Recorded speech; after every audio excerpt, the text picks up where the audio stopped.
Hola, ¿cómo están? Bienvenidos de vuelta, soy el Dr. Marco y el día de hoy vamos a continuar un poquito con nuestra exploración de los signos vitales y específicamente nos vamos a enfocar en la escala de coma de Glasgow. Y esta escala justamente se desarrolló en los 70s porque el determinar cómo estaba el estado mental y la funcionalidad del cerebro, por supuesto, es uno de los pasos esenciales dentro de la medición de signos vitales y de la medición de qué tal está un paciente. Antes de la escala, pues era muy complicado, especialmente en pacientes con traumatismo cráneoencefálico y otras patologías, determinar qué tanto daño habían sufrido y qué tan bien o mal les iba a ir en el futuro, dependiendo de su estado actual.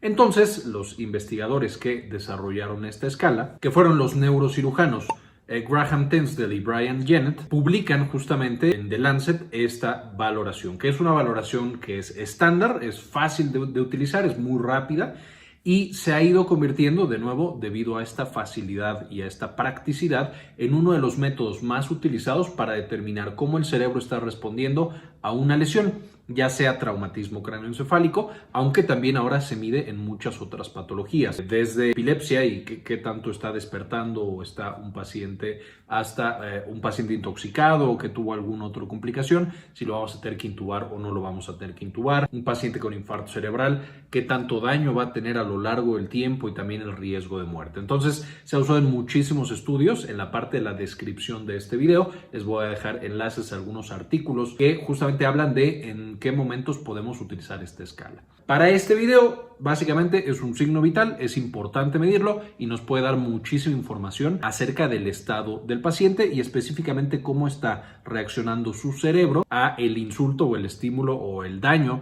que esté recibiendo por alguna patología. Ahora, la escala de coma de Glasgow tiene tres componentes principales que se van a medir en general en orden. Y estos componentes son el componente ocular, el componente verbal y el componente motor. Así nos podemos acordar. Entonces, primero va ojos, boca y movimiento. Vamos a tener que para el componente ocular son 4 puntos. Es decir, podemos ir de 1, que es la calificación mínima, hasta 4, que es la calificación máxima. De ahí, ya que tenemos los 4 primeros puntos evaluados, el segundo, que es el verbal, el componente verbal va a tener una calificación máxima de 5. Entonces va de 1, que es la mínima, a 5, que es la máxima. Y finalmente, el componente motor va a ir de 1, que es la mínima, a 6, que es la máxima. De esta manera, la calificación mínima que una persona puede sacar en la escala de coma de Glasgow es 3, es decir, incluso una persona que está al borde de la muerte o incluso si le seleccionamos a alguien que falleció, va a tener 3 de calificación y el máximo, es decir, si ustedes me lo hicieran en este momento a mí o ustedes mismos lo estudian en ustedes, la calificación máxima que podemos tener es 15. Y evidentemente, mientras más baja la calificación, representa un daño mayor al sistema nervioso central,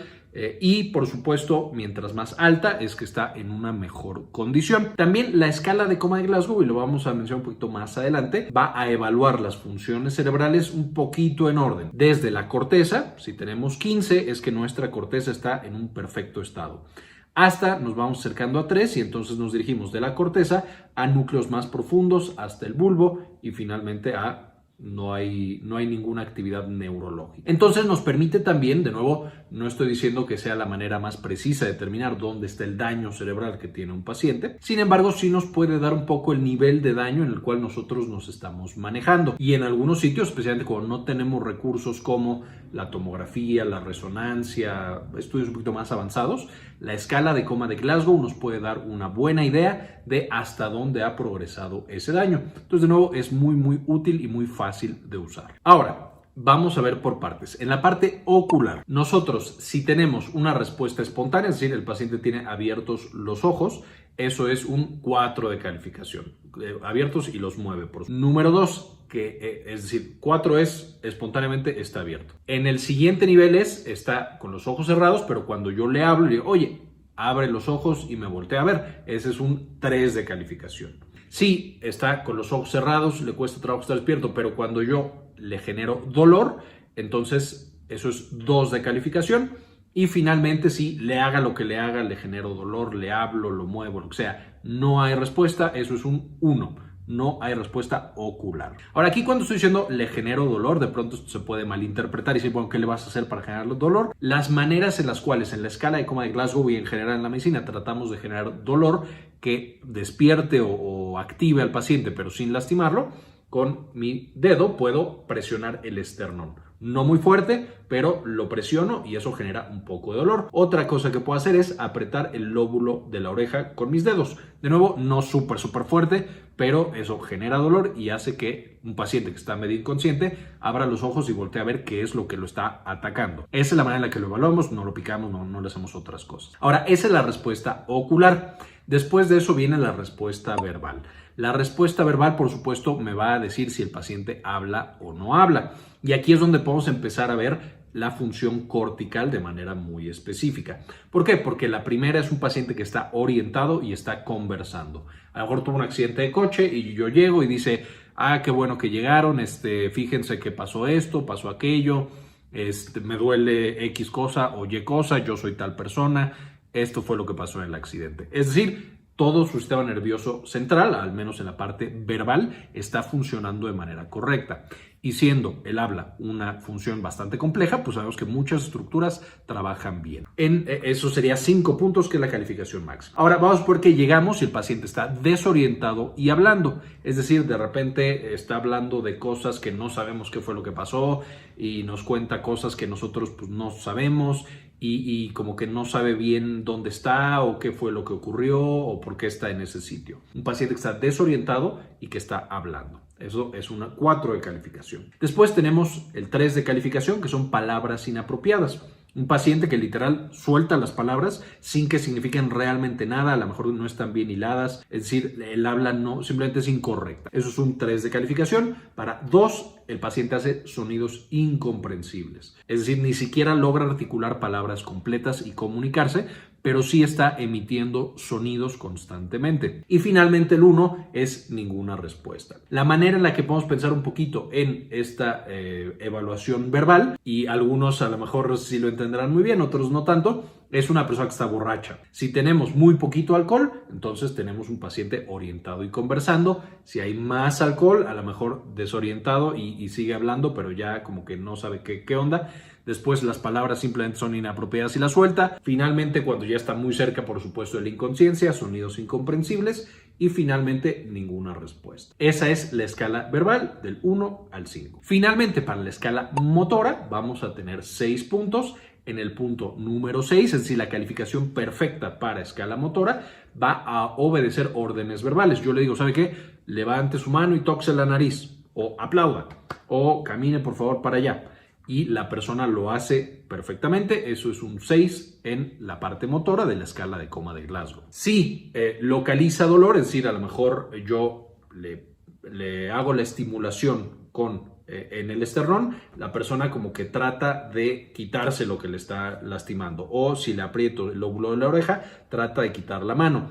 Eso significa que está generando movimiento intencionado para protegerse. Eso le da un 5 de calificación. De nuevo, a lo mejor no es que tenga la capacidad de seguir instrucciones, pero por lo menos sabemos que el movimiento está generando protección para el cuerpo. Entonces es un 5 de calificación. Ahora, si yo estoy con el paciente y tiene retirada a la flexión, y tiene retirada y flexión, es decir, le apachurro el dedito, le apachurro el lóbulo y se quita, es decir, se aleja del dolor, entonces tiene 4 puntos en la escala de coma de Glasgow. ¿Por qué? Porque de nuevo está generando movimientos protectores, es decir, que siente el dolor, lo procesa y trata de defenderse de él. Y eso significa naturalmente que hay muchas estructuras que todavía funcionan dentro de su sistema nervioso central, aunque a lo mejor la corteza ya no esté trabajando como para seguir instrucciones. 3 de calificación es si el paciente tiene una flexión anormal. Es decir, yo lo encuentro y está todo flexionado. Y aquí recordaremos cuando veíamos los videos de movimiento, que les dejo en la parte de arriba, lo de la vía piramidal y la vía extrapiramidal, que la corteza se encarga de los movimientos fluidos e intencionados. Sin embargo, algunos núcleos más profundos van a generar una flexión. Y de hecho, la corteza lo que hace es contrarrestar esa flexión y permitir que estemos en general con movimientos de nuevo normales. Entonces, si nosotros ya quitamos la corteza, no está funcionando, pero todavía funcionan algunos de los núcleos en el mesencéfalo, más o menos, así yendo hacia el bulbo, pero todavía no llegando. Entonces vamos a tener un paciente con flexión. A este paciente con flexión, lo único que le quitamos es la corteza, lo que está hasta arriba, y entonces se le llama también decorticación. Es decir, perdió la corteza cerebral, no está funcionando esa corteza cerebral, y va a tener en la escala de coma de Glasgow 3 puntos por una flexión anormal. El siguiente nivel, en vez de tener una flexión anormal, ahora tiene una extensión anormal. Y a eso lo llamamos descerebración. Y es cuando perdemos ya los núcleos cerebrales más profundos, que son los que están mesencéfalo hacia abajo. Todavía nos quedan, por supuesto, los de la extensión. Entonces ahí estamos hablando de que algunos núcleos vulvares todavía están más o menos intactos.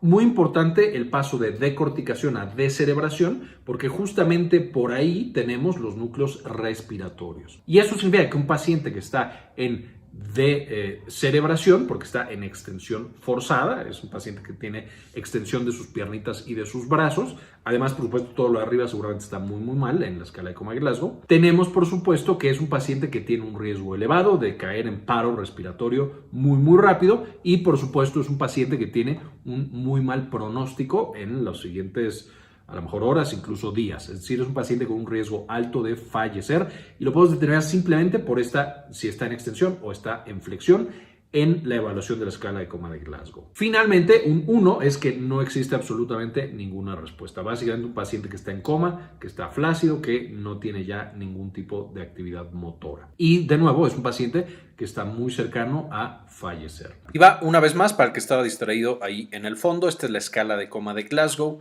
Tenemos 3 parámetros: el visual o ocular, verbal y motor, yendo de arriba a abajo en nuestro cuerpo, así lo podemos recordar, y de menos puntos a más puntos. Para el ocular tenemos que una apertura espontánea de los ojos es un 4, orden verbal es 3, dolor es 2 y no responde es 1. En la evaluación verbal, si está orientado y conversando, son 5, hablando desorientado son 4, palabras inapropiadas son 3, sonidos incomprensibles son 2 y no responde para nada es 1. Y en la parte motora, tal vez la más importante y la que siempre tenemos que estar estableciendo, obedece orden verbal es un 6, localiza el dolor es 5, retirada y flexión ante dolor es 4, flexión anormal, que es la posición de decorticación, es un 3, extensión anormal, que es una posición de descerebración, es un 2, y no responde a estímulos es un 1. El puntaje mínimo que podemos tener son 3 puntos, que es no responde en los 3 pilares, y el máximo es de 15 puntos. Ahora, ¿con qué frecuencia debemos tomar este signo vital? Ahí, por supuesto, depende muchísimo de por qué lo estamos midiendo. ¿Cuál fue la patología con la que nos está llegando el paciente a urgencias, a terapia intensiva,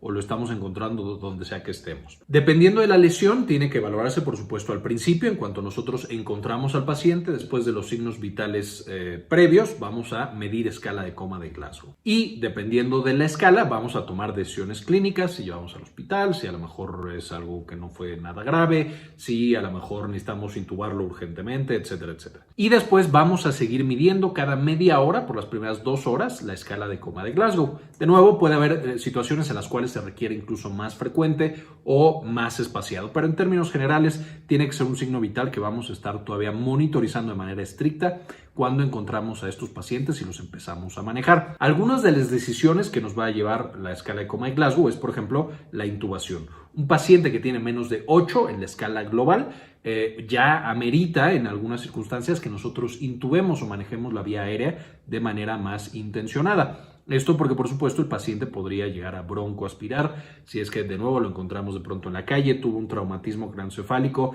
y está en 7, pues no sabemos si el estómago está lleno de comida o no, y si vomita pueda irse a los pulmones. O incluso, de nuevo, lo que habíamos platicado, que los núcleos del tallo cerebral que se encargan de la respiración ya estén cercanos a fracasar y por lo tanto vayamos a tener que intubarlo para que no fallezca ese paciente. Otra cosa, el nosotros tomar una tomografía o una resonancia puede también estar, de urgencia o no de urgencia, puede también estar determinado por la escala de coma de Glasgow. Si nosotros vemos un deterioro progresivo, pues sabemos que le urge una tomografía, aunque también una resonancia, para determinar si no tiene algo que está afectando de manera progresiva a su cerebro. Una hemorragia, edema cerebral, hipertensión intracraneal, etcétera, etcétera. Ahora, hay también algunas circunstancias en las cuales no podemos tomar la escala de coma de Glasgow de manera adecuada. Por ejemplo, un paciente intubado, pues no podemos esperar que tenga respuestas verbales, o un paciente sedado, pues no va a tener respuestas oculares. Entonces, de pronto, cuando nosotros estamos tomando la escala, que se puede seguir tomando, no es que se ponga 1 si el paciente no puede contestar verbal, porque no es que sea por una alteración neurológica, simplemente ponemos no valorable por intubación, no valorable por sedación, etc. En estos pacientes, especialmente pacientes intubados, pero que están despiertos, están conscientes o semiconscientes, solamente medir la escala motora puede ser bastante bueno y acertado, porque de nuevo nos está dando una visión muy específica de esa parte motora sobre el nivel de actividad que tienen las diferentes áreas cerebrales. Porque de nuevo podemos ver de manera bastante precisa qué parte del cerebro está reaccionando.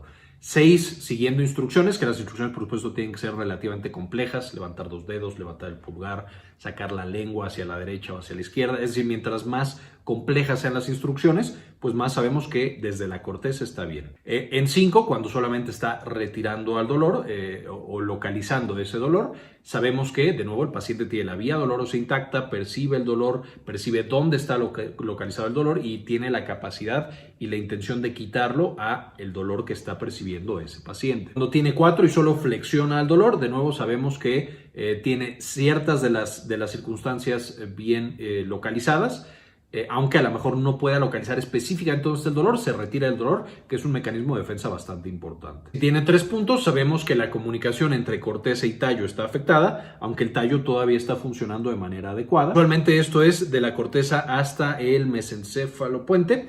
Y finalmente, si tiene 2 en la escala de coma de Glasgow para la parte motora, sabemos que es más abajo todo el problema. Seguramente ya está incluso llegando al bulbo. Entonces, de nuevo, esta parte motora es súper importante para determinar dónde está ese nivel de daño que tenemos en el cerebro. Ahora, en cuanto a la evaluación con dolor, ya quedamos que hay varios sitios: el lóbulo de la oreja, el lecho ungueal, el esternón. Algunos otros que se han recomendado en la literatura es la estimulación de la mandíbula, que presionamos, la estimulación supraorbitaria. Esta es un poco complicada porque puedo lastimar el ojo, entonces en general yo no recomendaría que lo utilizaran demasiado. Este músculo que tenemos aquí, que es el trapecio, lo podemos presionar y también vamos a generar dolor, y son tanto respuestas centrales, trapecio, supraorbitaria, mandíbula y lóbulo de la oreja, y periféricas, que sería el lecho ungueal principalmente. Y básicamente esto es lo que quería mostrarles el día de hoy. Espero les sirva y ya puedan aplicar ustedes la escala de coma de Glasgow en los pacientes que estén revisando. Con esto terminamos y, como siempre, ayúdenos a cambiar el mundo, compartan la información.